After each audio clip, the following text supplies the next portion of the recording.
Voulu savoir si les milliers de vacanciers séduits par nos plages étaient très attentifs à notre environnement. Les animateurs ont sillonné le bord de mer pour leur proposer des jeux. Pauline est à bord de l'Aoussel, qui signifie oiseau en occitan, un oiseau camion qui a pris son envol à Leucate.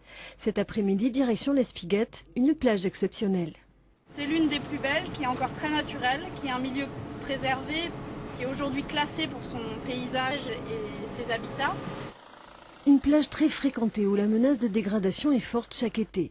Une raison supplémentaire pour sensibiliser les touristes au littoral. Est-ce que vous avez 5 minutes d'abord pour attendre le bus à l'ombre et que je vous parle un peu du littoral, des jeux, on fait des petits jeux pour découvrir ce que vous avez vu sur la plage. On y va? Il faut mettre ta main avec tu et t'essayes de deviner ce que c'est. Au programme, le jeu du lest qui pointe du doigt les coquillages et surtout les déchets que la mer rejette.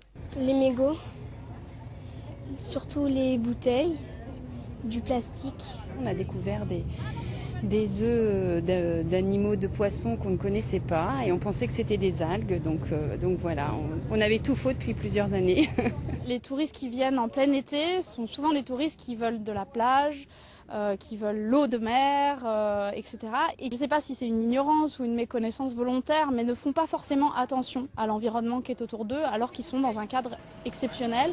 Est-ce que vous savez d'où vient le sable en fait? Comment se crée le sable? Non, je sais pas. Sachant que c'est D'où venait le sable d'ici? Je ne savais pas que ça venait des Alpes et qu'il était charrié par le Rhône. Voilà. Au final, entre 100 et 150 vacanciers par jour auront été sensibilisés sur 2 mois.